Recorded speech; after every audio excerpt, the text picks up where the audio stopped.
Rework ये book उन लोगों के लिए है जो या तो एंटरप्रेन्योर्स हैं, स्मॉल बिजनेस ओनर्स हैं या फिर मिडिल मैनेजमेंट में काम करने वाले नॉर्मल एम्प्लॉयज़ हैं जो हर दिन अपना काम अच्छे से तो कर रहे हैं पर फिर भी हर दिन स्ट्रगल करते हैं खुद को एक सिग्निफिकेंट, हेल्पफुल और प्रोडक्टिव कंपनी रिसोर्स बनाने में।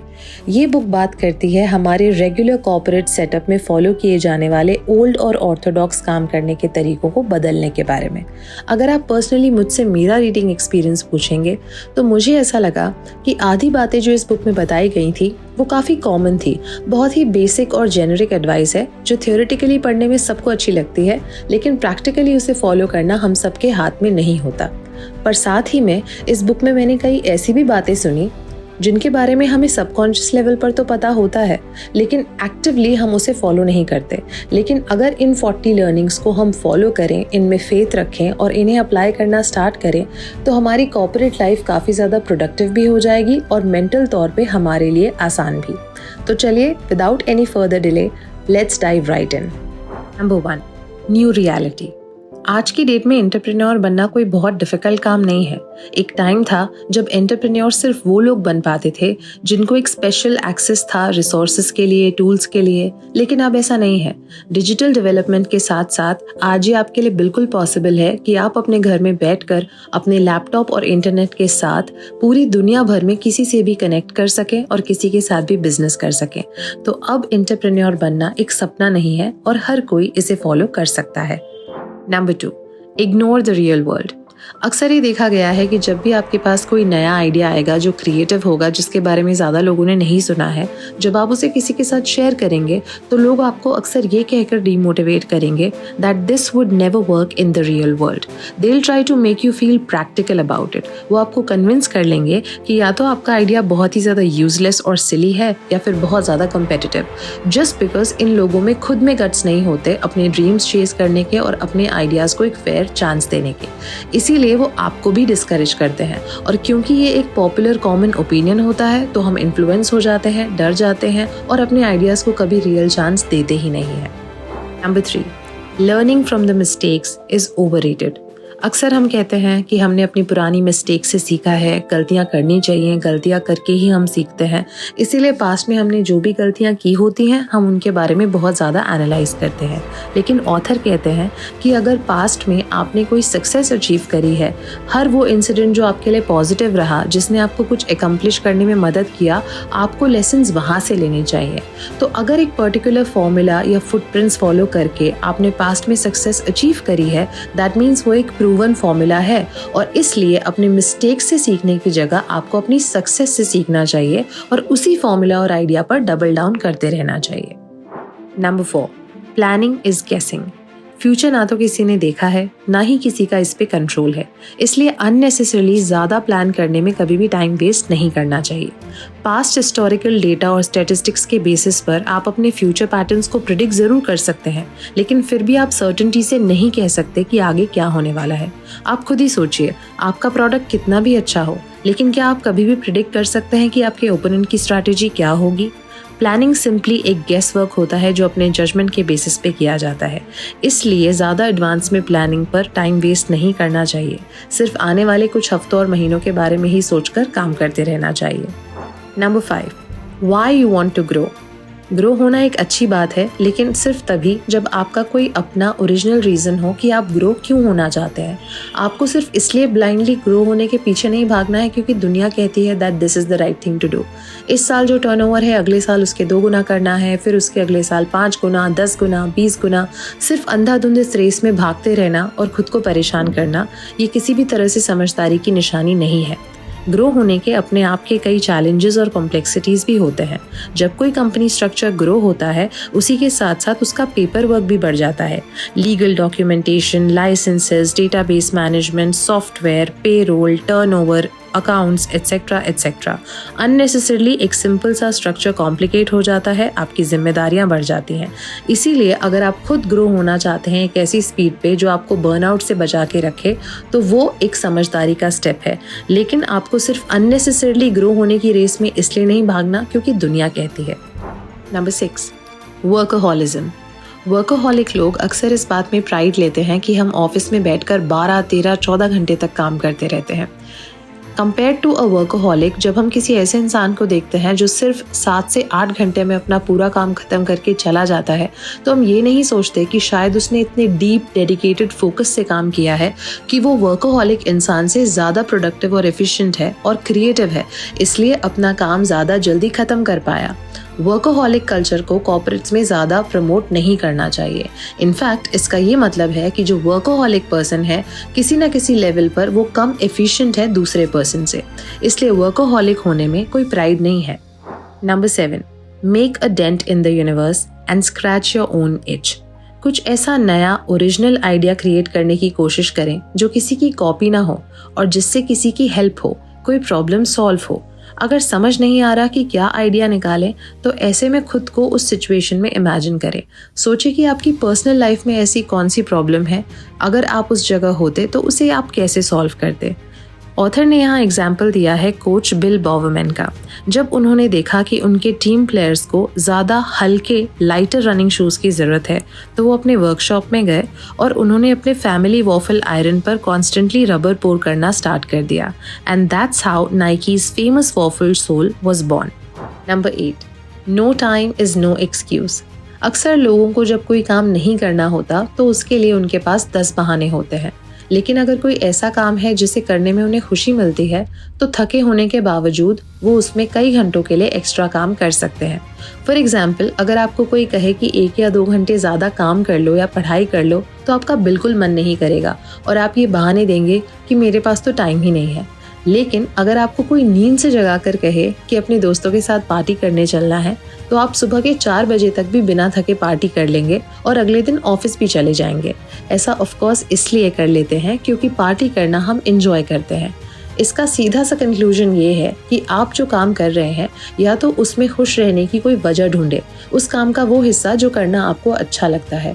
और अगर आपके काम के बारे में ऐसी एक भी चीज़ नहीं है जो आपको पसंद हो, इसका मतलब टाइम आ गया है अपने लिए कोई नया और दूसरा काम ढूंढने का जो शायद आप ज़्यादा इंजॉय करें। Number 9, draw a line in the sand. जितने भी ग्रेट बिजनेसेस होते हैं, सबका सिर्फ एक प्रोडक्ट या सर्विस नहीं होता है, सबका एक पॉइंट ऑफ व्यू भी होता है जिसके लिए वो बहुत स्ट्रांगली खड़े रहते हैं। वो उनकी बैकबोन होता है और उसके लिए वो फाइट करने के लिए हमेशा तैयार खड़े रहते हैं। स्ट्रांग और ओपिनियनेटेड पर्सन होना कोई आसान बात नहीं है। इसके रास्ते में आपको बहुत कम दोस्त मिलेंगे। अक्सर आपको ऐसे लोग मिलेंगे जो आपको रूड कहेंगे, आपको अक्यूज करेंगे कि आप एरोगेंट हो गए हो, आप तो ऐसे हो, आप तो वैसे हो। But that's okay, that's life and you'll need to learn to deal with it.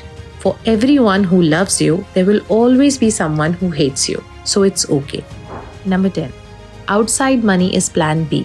Unless की कोई extreme necessity ना हो, आपको हमेशा avoid करना चाहिए external sources से money raise करना।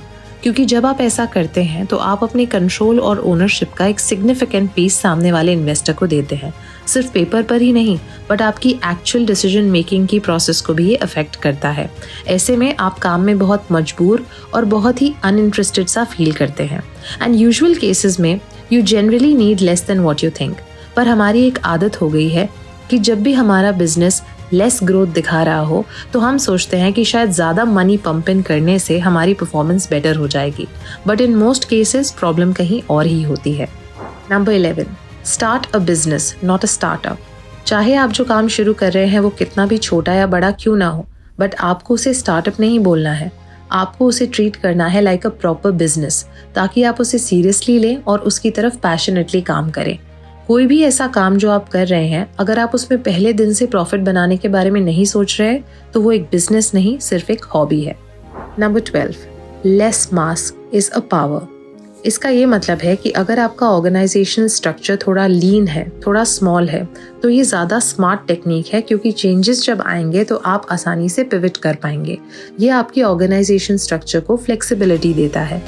वहीं दूसरी तरफ आप अगर अपने बिजनेस में मास बढ़ाते रहेंगे, जैसे hiring excessive staff, making permanent big bold decisions, long meetings, thick and complicated processes, inventory, hardware, software, technology, roadmaps, office politics, etc., तो उतना ही ज़्यादा आपके लिए चेंजेस के हिसाब से पिवट करना मुश्किल हो जाएगा। Number 13, embrace your constraints। हाँ, सुनने में ये थोड़ा क्लीशे ज़रूर लगता है कि जितना है उसी में गुजारा करो, कंप्लेन मत करो, अपनी वीकनेस को स्ट्रेंथ बनाओ, एटसेट्रा एटसेट्रा। बट ये कम्प्लीटली फॉल्स भी नहीं है। देखा गया है कि जितने भी लिमिटेड रिसोर्सेज आपके पास होंगे, आप खुद को पुश करेंगे क्रिएटिव होने के लिए, उतना ही वेस्टेज का चांस कम है, क्योंकि आपको पता है आपके पास लिमिटेड रिसोर्सेज हैं, तो इसलिए आप उनकी कदर करेंगे, उन्हें वेस्ट नहीं करेंगे और नए क्रिएटिव तरीके निकालेंगे उसी में से अपना काम चलाने की, अगर आपकी इंटेंशन है तो। अदरवाइज आपके पास कितने भी रिसोर्सेज हों, आप हमेशा कंप्लेन ही करते रहेंगे।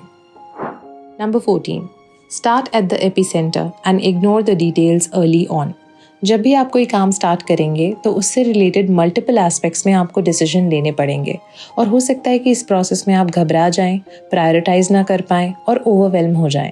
फॉर एग्जाम्पल, अगर आप एक हॉट डॉग स्टैंड स्टार्ट करना चाहते हैं तो उससे रिलेटेड आपको बहुत सारे डिसीजंस लेने पड़ेंगे, जैसे कि आप क्या पहनेंगे, आपके स्टॉल का नाम क्या होगा, कार्ट का कलर क्या होगा, मेन्यू कैसे प्लान करेंगे, वगैरह वगैरह।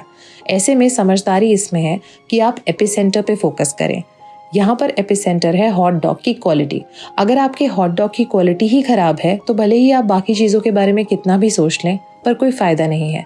लेकिन अगर आपके हॉट डॉग की क्वालिटी मेंटेन्ड है तो बाकी सब चीज़ें सेकेंडरी होती हैं। इसी से रिलेटेड है अगला पॉइंट, आपको कभी भी डिटेल्स के बारे में शुरुआती स्टेज पर सोचकर परेशान नहीं होना है। सोचिए, जो आर्किटेक्ट्स होते हैं जिन्हें बड़ी बड़ी बिल्डिंग्स के फाउंडेशंस लेआउट करने पड़ते हैं, क्या वो शुरू से ही सोचते हैं कि बाथरूम में कौन सी टाइल्स लगेंगी, कौन सी बाथरूम फिटिंग्स लगेंगी, डिश वॉशर कौन सी कंपनी का इंस्टॉल होगा? शुरुआत में वो बेसिक फ्लोर प्लान लेआउट करते हैं, और जब वो फाइनलाइज हो जाता है तभी वो बाकी के डिटेल्स के बारे में सोचते हैं। इससे आप अपनी एंग्जाइटी भी क्योर कर पाएंगे और काम में आगे भी बढ़ पाएंगे। Number 15, be a curator. बहुत सारा आर्टवर्क उठाकर एक कमरे में रख देने से वो म्यूजियम नहीं बन जाता, वो एक वेयरहाउस होता है। एक क्यूरेटर का काम होता है क्रिएटिवली ये भी डिसाइड करना कि कौन सा आर्टवर्क म्यूजियम में रहेगा और कौन सा नहीं। सिमिलरली हमारे वर्क सेटअप में भी हमें इतनी काबिलियत होनी चाहिए कि हम आइडेंटिफाई कर सकें कि कौन सी वो प्रोसेसेस हैं जिनको रिमूव करने से हमारा वर्क फ्लो सिंप्लीफाई हो सकता है और स्ट्रीमलाइन हो सकता है। In order to be a good curator, you have to stick to what's truly essential. Number 16, gear doesn't matter. जब हम कोई काम अच्छे से परफॉर्म नहीं कर पाते तो हम अक्सर कोशिश करते हैं उसको सुपरफिशियल फैक्टर्स पर ब्लेम करने की। हम खुद को कन्विंस कर लेते हैं कि हमारे पास सफिशिएंट गियर नहीं है, अच्छा इक्विपमेंट नहीं है। लेकिन रियलिटी ये है that the tone lies in the fingers of the guitarist. अगर आप एक अच्छे ट्रेंड गिटारिस्ट को एक बेसिक सा गिटार भी दे देंगे तो भी वो आपसे कहीं ज़्यादा अच्छी मेलोडियस ट्यून क्रिएट कर पाएगा। जबकि अगर आपको गिटार बजाना नहीं आता तो आपको इस वर्ल्ड का सबसे एक्सपेंसिव और फैंसी गिटार भी कोई दे देगा तो भी आप उतनी अच्छी ट्यून नहीं बना पाएंगे, क्योंकि फ़र्क पड़ता है गिटारिस्ट के स्किल्स से, गिटार के टाइप से नहीं। Number 17, get it out there. कई बार हम डिसीजंस तो बना लेते हैं लेकिन एक परफेक्ट मोमेंट की वेट करते रहते हैं उसे इम्प्लीमेंट करने के लिए, जबकि रियलिटी ये है कि ऐसा कोई परफेक्ट मोमेंट नहीं होता है। जब कभी आपने डिसीजन बना लिया है वही परफेक्ट टाइम है उसे इम्प्लीमेंट करने का। कल की वेट में ना रहें, अपने डिसीजन पे फेथ रखें और बेझिझक होकर बिना घबराए आज ही उसे इम्प्लीमेंट करें। Number 18, correct reasons to quit. अगर कोई भी काम में आपका मन नहीं लगता या आप प्रोडक्टिव नहीं फील करते, इनसिक्योर फील करते हैं, तो कोई हर्ज नहीं है इसमें कि आप वो काम क्विट कर दें, लेकिन आपके क्विट करने के रीज़न सही होने चाहिए। कोई भी काम क्विट करने से पहले अपने आप से पूछें कि एक्चुअली प्रॉब्लम क्या है, आपको वो काम करना क्यों पसंद नहीं है, या फिर अगर आप वो काम कर रहे हैं तो आप कौन सी प्रॉब्लम सॉल्व कर रहे हैं, किसकी लाइफ में चेंज ला रहे हैं, ऑर्गेनाइजेशन में कोई वैल्यू ऐड कर रहे हैं कि नहीं, आप एक यूज़फुल रिसोर्स हैं भी या नहीं, या आपको आसानी से रिप्लेस किया जा सकता है। अगर इस तरह के थॉट्स और डाउट्स आपके मन में आते हैं, इसका मतलब डेफिनेटली आप उस वर्क प्लेस पर इनसिक्योर फील करते हैं, और ऐसे में आपका क्विट करने के बारे में सोचना बिल्कुल गलत नहीं है। Number 19, interruption is the enemy of productivity. किसी भी वर्क कल्चर में ये बहुत कॉमन है कि बहुत सारे लोग ब्रेक्स लेते हैं सोशलाइज करने के लिए। लंबी लंबी मीटिंग्स होती हैं, डिस्कशंस होते हैं, लॉन्ग लंच ब्रेक्स होते हैं, कॉफ़ी ब्रेक्स होते हैं, वॉक्स होते हैं। लगातार इतने इंटरप्शंस होने की वजह से फ्लो स्टेट कभी क्रिएट ही नहीं हो पाता और इसलिए काम में प्रोडक्टिविटी नहीं आ पाती। 20, मीटिंग्स आर टॉक्सिक। कई बार छोटे छोटे मैसेजेस जिन्हें 4 से 5 मिनट में कन्वे किया जा सकता है, उन्हें देने के लिए पूरी टीम को इकट्ठा करके 40-45 मिनट जितनी लंबी मीटिंग्स ऑफिस में रखी जाती हैं, जो हाईली अनप्रोडक्टिव होती हैं। साइकोलॉजिकली हम खुद को कन्विंस कर लेते हैं एक मीटिंग रखने से कि हमने बहुत काम अचीव कर लिया, जबकि अगर वो मीटिंग ना हुई होती और एक क्विक सिंपल सी ईमेल में वो मैसेज दे दिया गया होता तो शायद वो काम जल्दी खत्म हो जाता। अगला पॉइंट है quick wins. Momentum fuels motivation. एक लंबी सी जर्नी जब आप अपने लिए प्लान करते हैं तो आपके लिए काफ़ी मुश्किल होता है इस पूरी जर्नी में बिना थके खुद को मोटिवेटेड रखना। इसलिए ये बहुत ज़रूरी है कि जब कभी आप छोटे छोटे माइलस्टोन्स अचीव करें तो उन्हें सेलिब्रेट ज़रूर करें, ताकि आपको पॉइंट ए से जी तक जाने के लिए जो पेशेंस रिक्वायर्ड है वो आप में बनी रहे और आपका मोटिवेशन भी कभी डाउन ना हो। Number 22, don't be a hero. अगर आप किसी काम को लगातार कई दिनों से कर रहे हैं और फिर भी उसमें आपको सेटिस्फैक्शन नहीं मिलता और आप अपने बारे में अच्छा नहीं फील करते, तो उस काम को क्विट करने में कोई बुराई नहीं है। लेकिन अक्सर लोग ऐसा करने से कतराते हैं क्योंकि वो सोचते हैं कि लोग क्या कहेंगे, क्योंकि अक्सर लोग क्विटिंग को फेलियर से एसोसिएट करते हैं। But sometimes that's exactly what you should do to save yourself. अगर आप ऑलरेडी बहुत टाइम बिता चुके हैं किसी ऐसी चीज़ को करने में जो बिल्कुल वर्थ इट नहीं है, then this is the time for you to walk away. Point number 23, go to sleep. अक्सर काम करने की धुन में हम अपनी स्लीप को इग्नोर करते हैं। ये बहुत बड़ी गलती है, क्योंकि इससे हमें मूड स्विंग्स भी होते हैं, इरिटेशन लेवल्स भी बढ़ जाते हैं और काम करने की हमारी एबिलिटी और क्रिएटिविटी दोनों ही डिक्रीज भी होती है। इसलिए अगर आप चाहते हैं कि आप काम में बेहतर परफॉर्म कर सकें, मूड में आप चिड़चिड़े ना रहें और ज़्यादा क्रिएटिवली अपनी कंपनी की तरफ किसी सोल्यूशंस को बिल्ड करने में कंट्रीब्यूट कर सकें, तो ये बहुत ज़रूरी है कि आपका दिमाग रिलैक्स रहे और इसके लिए एक अच्छी साउंड स्लीप लेना बहुत ज़रूरी है। Number 24, long lists are simply guilt trips. Long list कभी पूरे नहीं होते हैं, इसलिए एक हैबिट बनाइए कि अपने लिए छोटी छोटी टू डू लिस्ट बनाइए ताकि आप उसे टाइम पर स्ट्राइक ऑफ कर सकें। जब आप अपने लिए बहुत लंबी टू डू लिस्ट बनाते हैं तो ये जाहिर सी बात है कि उसमें कई ऐसे अनफिनिश्ड टास्क होंगे और उन्हें बार बार देखने से आप अपने बारे में और भी ज़्यादा वर्स फील करेंगे और एंग्शियस फील करेंगे। Point number 25, don't copy. हर किसी का एक ओरिजिनल ऑथेंटिक स्टाइल होता है, आपको हमेशा उसी को स्टिक करना चाहिए। इमेजिन करिए कि अगर एक पॉप आर्टिस्ट क्लासिकल म्यूजिक गाने की कोशिश करे या फिर एक क्लासिकल आर्टिस्ट एक पॉप सॉन्ग गाने की कोशिश करे, तो क्या वो उतना ही अच्छा परफॉर्म कर पाएंगे जितना वो शायद अपने ओरिजिनल जॉनर में कर सकते थे? आपको भी अपनी लाइफ में यही फॉर्मूला फॉलो करना है।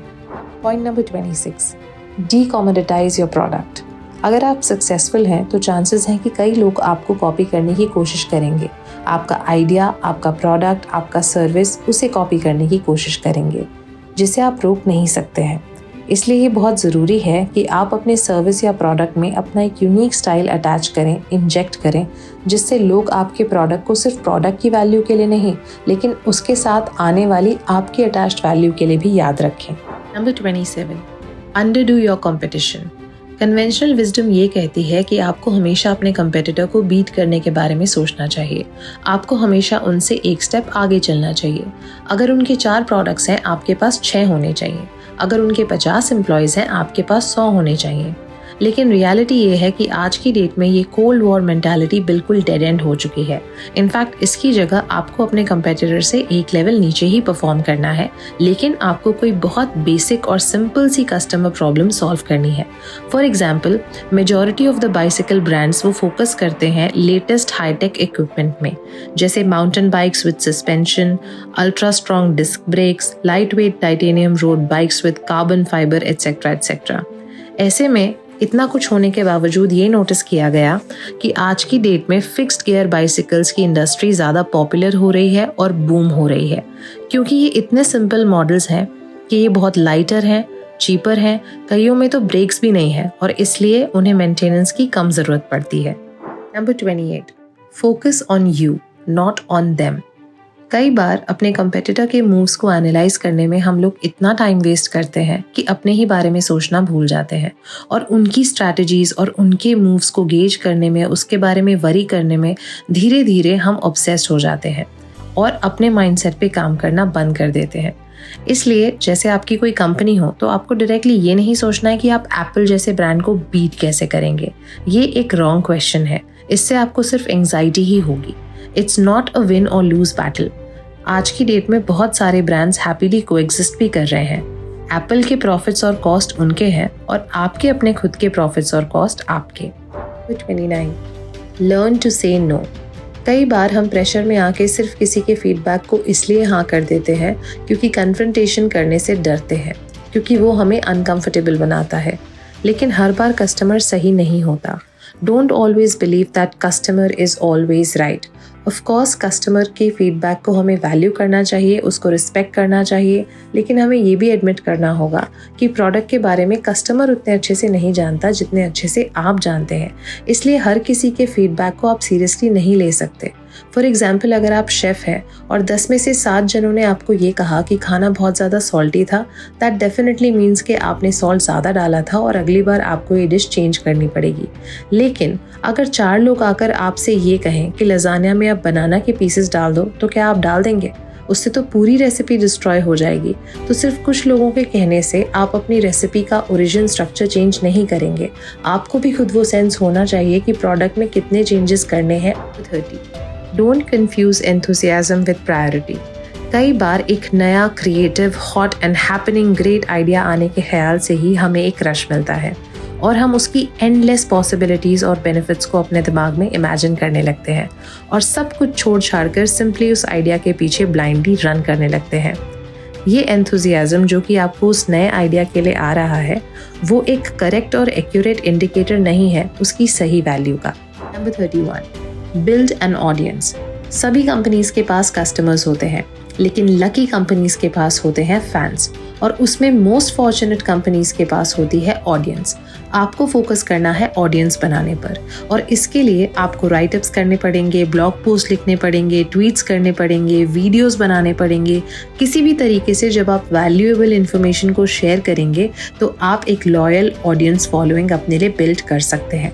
और जब आप अपने लिए एक लॉयल ऑडियंस बना लेंगे तो आपको लोगों की अटेंशन खरीदनी नहीं पड़ेगी, लोग खुद ही आपको अटेंशन देंगे। Number 32. Nobody likes plastic flowers.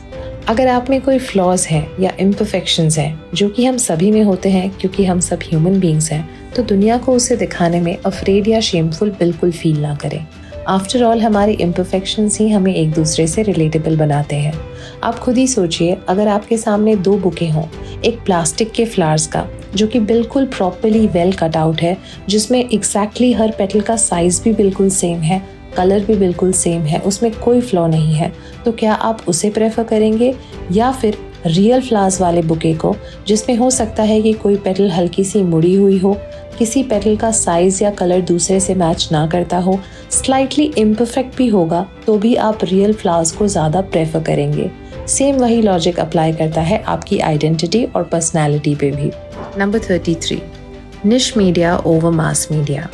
हर किसी के लिए पॉसिबल नहीं है कि Time, Forbes, Newsweek, Business Week, New York Times या वॉल स्ट्रीट जर्नल तक पहुंच सके। ऐसे में आपको निराश होने की ज़रूरत नहीं है। आप कोई नॉर्मल सा स्टेट ट्रेड पब्लिकेशन या एक निश ब्लॉगर चूज़ कर सकते हैं। इससे आपको रिस्पॉन्स भी जल्दी मिलेगा और एक ही ईमेल के थ्रू आपका काम भी हो जाएगा, और कोई फॉर्मल एडिटोरियल बोर्ड या PR पर्सन भी इन्वॉल्व नहीं होगा, और आप जो मैसेज अपनी ऑडियंस तक कन्वे करना चाहते हैं वो हो भी जाएगा। 34. Emulate drug dealers. Drug dealers astute business people होते हैं। उनको डेफिनेटली ये सेंस होता है कि अगर हम थोड़ा सा फ्लेवर, थोड़ा सा सैम्पल कस्टमर को टेस्ट करने देंगे तो चांसेस है कि वो एक पोटेंशियल बायर में कन्वर्ट हो जाएगा। इसका बिगेस्ट एग्जाम्पल है बेकरीज, रेस्टोरेंट्स और आइसक्रीम शॉप्स। आपने देखा होगा आइसक्रीम शॉप्स में उन्होंने छोटे छोटे स्पून्स रखे होते हैं और वो आपको ऑफर करते हैं कि आप कोई भी फ्लेवर्स को टेस्ट कर सकते हैं और उसके बाद अपना डिसीजन बना सकते हैं। ऐसे में चांसेस हैं कि जब आप 3-4 फ्लेवर्स टेस्ट कर लेंगे तो कोई ना कोई फ्लेवर की आइसक्रीम तो आप उनसे खरीद ही लेंगे। सिमिलरली आपको भी अपने बिजनेस में यही फॉलो करना है। अगर आपको लगता है कि आपका प्रोडक्ट अच्छा है और उसे थोड़ा सा फ्री में ऑफर कर देने से आपके पोटेंशियल सेल्स के चांसेस बढ़ सकते हैं, तो ये आपको डेफिनेटली करना चाहिए। Number 35. Hiring. Never hire anyone to do a job until you have tried to do it yourself first. किसी भी काम के लिए जब आप हायरिंग करते हैं तो पहले वो काम आप थोड़े समय के लिए खुद करके देखिए, ताकि आपको एक लाइव पर्सनल प्रैक्टिकल एक्सपीरियंस हो कि जब आप वो काम करते हैं तो आपको कहाँ कहाँ दिक्कत होती है, क्या क्या उस जॉब के चैलेंजेस हैं और उसे करने की बेसिक रिक्वायरमेंट्स क्या हैं। जब आपको खुद अपना ये एक्सपीरियंस हो जाएगा तो हायरिंग करना आपके लिए ज़्यादा आसान हो जाएगा। आप एक सही प्रैक्टिकल जॉब डिस्क्रिप्शन डिज़ाइन कर पाएंगे और उसके हिसाब से आप इंटरव्यूज़ ले पाएंगे और सही कैंडिडेट्स को हायर कर पाएंगे। Number 36, resumes are ridiculous. हम सभी जानते हैं कि रिज्यूमेज में लोग इधर उधर से कॉपी पेस्ट करके कुछ भी लिख देते हैं, अपने स्किल्स को एग्जैजरेट करते हैं, इसलिए वो कभी भी एक true reflection of somebody's potential नहीं होता है। जब तक आप किसी से इन पर्सन इंटरैक्ट नहीं करते, उसे रियल लाइफ टेस्ट के थ्रू पुट नहीं करते, तब तक आप कभी असेस नहीं कर सकते कि वो उस जॉब के लिए करेक्ट है या नहीं। Number 37, what does even 5 years of experience mean anyway. अगर आपके पास 2 कैंडिडेट्स इंटरव्यू के लिए आते हैं, एक वो जिसके पास 3 या 5 या 7 साल का वर्क एक्सपीरियंस है लेकिन काफ़ी बेसिक और जेनरिक वर्क एक्सपीरियंस है, या फिर ऐसा जो आपकी जॉब रिक्वायरमेंट्स के लिए रेलिवेंट ही नहीं है, तो उसका क्या फ़ायदा। एज़ कम्पेयर टू दैट आपको उसे हायर करना चाहिए जिसके पास बेशक 1 या 2 ही साल का वर्क एक्सपीरियंस है, लेकिन जिसने ज़्यादा चैलेंजिंग प्रोजेक्ट्स पर काम किया है, ज़्यादा डाइवर्सिफाइड पोर्टफोलियो ऑफ जॉब्स पर काम किया है। Number 38, test drive your employees. Employees को हायर करते वक्त आप उनके लिए एक फेक प्रोजेक्ट डिज़ाइन कर सकते हैं, जिसमें एक्चुअल हायरिंग से पहले आप उनके लिए एक ऐसी फेक सिचुएशन क्रिएट करें जिसमें डेडलाइंस हों, कॉम्प्लिकेशंस हों, ताकि आप ये देख सकें कि गिवन सिनेरियो में वो पर्सन कैसे परफॉर्म करता है। Point number 39, speed changes everything. Customer जब कोई प्रोडक्ट खरीदता है तो कई बार प्रोडक्ट से ज़्यादा वो इस बात पर ध्यान देता है कि प्रोडक्ट खरीदे जाने के बाद उसे कस्टमर सर्विस सपोर्ट कैसा मिलेगा, उसका आफ्टर सेल सर्विस एक्सपीरियंस कैसा रहेगा। फॉर एग्जाम्पल, अगर आपने कोई प्रोडक्ट खरीदा और उसमें कोई इशू हुआ और आपने कस्टमर केयर सपोर्ट को कांटेक्ट करने की कोशिश की और उन्होंने आपको 1 या 2 मिनट का होल्ड टाइम देकर 15-20 मिनट के लिए कॉल पर बिठाए रखा, तो क्या ये आपके लिए एक प्लेजेंट एक्सपीरियंस होगा? क्या आप दोबारा कभी उस कंपनी से कुछ खरीदने की गलती करेंगे? कभी भी नहीं। इससे कस्टमर्स हमेशा पिस ऑफ होते हैं। इसलिए ध्यान रखें कि जब वो आपके कस्टमर केयर को अप्रोच कर रहे हैं तो उन्हें सिर्फ अपने लिए रेमेडियल एक्शन नहीं चाहिए, उन्हें टाइमली रेमेडियल एक्शन चाहिए। अगर आप उन्हें 15-15 मिनट होल्ड करा रहे हैं तो वो आपके लिए वेट नहीं करने वाले। Number 40, send people home at 5। At 5 का मतलब है लोगों को टाइम से घर भेजना। अक्सर बड़ी कंपनीज जब हायरिंग करती हैं तो वो अर्ली 20s या मिड 20s वाले एज ग्रुप से लोगों को पिक करती है। क्यों? क्योंकि अक्सर ऐसे लोगों के पास ज़्यादा टाइम होता है ऑफिस में देने के लिए। ऑफिस के बाहर इनकी कोई ख़ास दुनिया होती नहीं है, कोई ख़ास कमिटमेंट्स नहीं होते, इसलिए ये लोग अफोर्ड कर सकते हैं कि काम पर ज़्यादा देर के लिए बैठ सकें। ये लोग माइंड नहीं करते अगर आप इन्हें थोड़ी सी ज़्यादा सैलरी देंगे तो आप इन्हें 8, 10, 12, 13, 14 घंटे भी ऑफिस में बिठा सकते हैं। हालांकि ये तरीका बिल्कुल भी एफिशिएंट नहीं है। ऐसे लोग जो ज़्यादा बिजी होते हैं, जिनकी काम के बाहर भी एक दुनिया होती है, जिनके और भी दूसरे फैमिली कमिटमेंट्स होते हैं, अक्सर ऐसा पाया गया है कि वो लोग ज़्यादा डेडिकेटेड फोकस के साथ काम करते हैं और इसलिए एफिशिएंटली और टाइम पर काम को ख़त्म कर लेते हैं। ये लोग ज़्यादा लंबे ब्रेक्स नहीं लेते। इनका पर्पस होता है कि फटाफट 8 से 9 घंटे में अपना काम निपटाएं और घर जाएं, क्योंकि इन्हें अपने एल्डरली लोगों को लुक आफ्टर करना है, अपने बच्चों के स्कूल के फंक्शंस अटेंड करने हैं। तो ऐसे लोगों को ज़्यादा जल्दी होती है घर जाने की। जितनी जल्दी इन्हें होगी उतना जल्दी वो आपका काम भी निपटाएंगे। सच कहूँ तो इस बुक में 100 से भी ज़्यादा लर्निंग्स थी, लेकिन मैंने कोशिश की 40 पॉइंट्स के अंदर इन्हें कवर करने की, ताकि आप तक सिर्फ रेलेवेंट इन्फॉर्मेशन पहुँच सके। मैं उम्मीद करती हूँ इस बुक से आपको थोड़ी वैल्यू मिली हो। अगर आपने ये बुक पहले पढ़ी है तो प्लीज़ कॉमेंट सेक्शन में बाकी लोगों के साथ भी शेयर करें कि आपका रीडिंग एक्सपीरियंस कैसा था। Thanks for watching.